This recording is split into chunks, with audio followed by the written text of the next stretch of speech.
ఇప్పటికిప్పుడు తెలంగాణలో ఎన్నికలు పెడితే ఒక రకంగా చెప్పాలంటే 2024 నవంబర్లో తెలంగాణలో ఎన్నికలు జరిగినాయి. మళ్ళా 2028 నవంబర్ లోపే ఎలక్షన్స్ ఉంటాయి. కానీ ఇది 2028 నవంబర్కి ముందే ఇప్పటికిప్పుడు తెలంగాణలో ఎన్నికలు పెడితే ఎవరిది విన్నో అనే చర్చ రీసెంట్గా మనకు తెలుసు. బీఆర్ఎస్ చెప్పడం, దానికి ప్రతిగా కాంగ్రెస్ సీఎం రేవంత్ రెడ్డి గారు కూడా మాకు ఇన్ని వస్తాయి అని మాట్లాడుకున్నారు. ప్రజల్లో ఒక చర్చ మొదలైంది. ఇప్పటికిప్పుడు తెలంగాణలో ఎన్నికలు పెడితే ఎవరు గెలుస్తారు? ఎస్ అండి, ఇప్పటికిప్పుడు ఎన్నికలు పెడితే ఒక పార్టీకి 80 సీట్లు రాబోతున్నాయి. నేను అంత అవగాహనతో అంత రీసెర్చ్ చేసి నేను మాట్లాడుతున్నా. ఎందుకు అంటే ఇప్పటికిప్పుడు తెలంగాణలో ఎన్నికలు పెడితే 4 విషయాలు అత్యంత ప్రధానమైన విషయాలుగా మారబోతున్నాయి.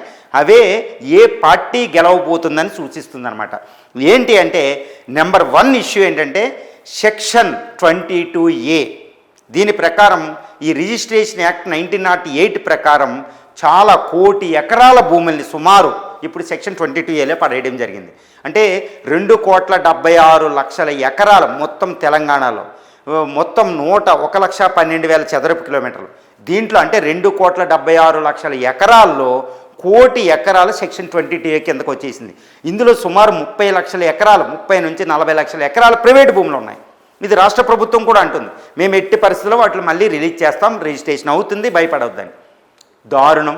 మోర్ట్గేజ్ పెట్టుకోవడానికి లేదు, అప్పులు తెచ్చుకోవడానికి లేదు, కొనుక్కోవడానికి లేదు, అమ్మడానికి లేదు, వారసులకి ట్రాన్స్ఫర్ చేయడానికి లేదు, దిక్కు దివాణం లేకుండా కొట్టుకుంటున్నారు. ఒక రకమైన ఒక భయంకరమైన పరిస్థితి ఉందన్నమాట.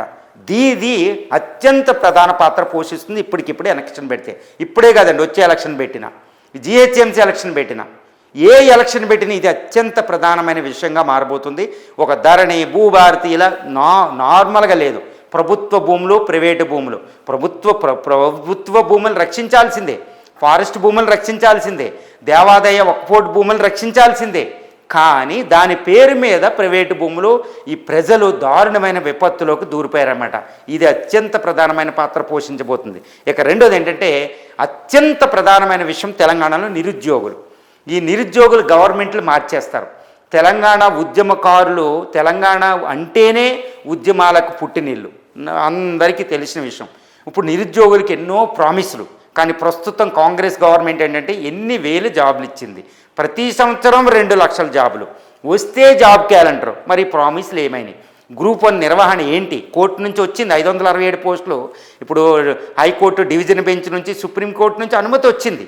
కానీ ఎంతమంది, how many this unemployed youth are believing in this transparent process అనేది బిగ్ క్వశ్చన్. మరి ఏంటి? జాబ్ క్యాలెండర్ లేదు. పోలీస్ ఉద్యోగాలు 7,400 ప్లస్సే, కానీ 20,000 అడుగుతున్నారు. లేదు. డిఎస్సి ఎంతో. ఆ నిరుద్యోగులు ఇప్పటికీ కూడా అశోక్ నగర్లో 5 రూపాయలు మీల్స్ తినడం, ఆ దిల్సుఖ్ నగర్లో అలా పడి ఉండడం దారుణమైన పరిస్థితి.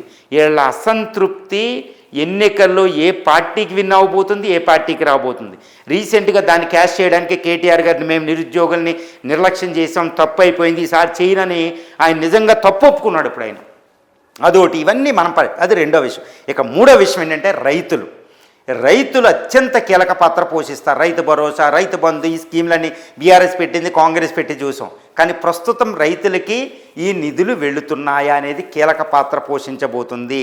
తర్వాత ఏంటంటే 4వ అంశం ప్రభుత్వ పథకాలు. ఎన్నో ప్రామిసులతోటి కాంగ్రెస్ ప్రభుత్వం వచ్చింది.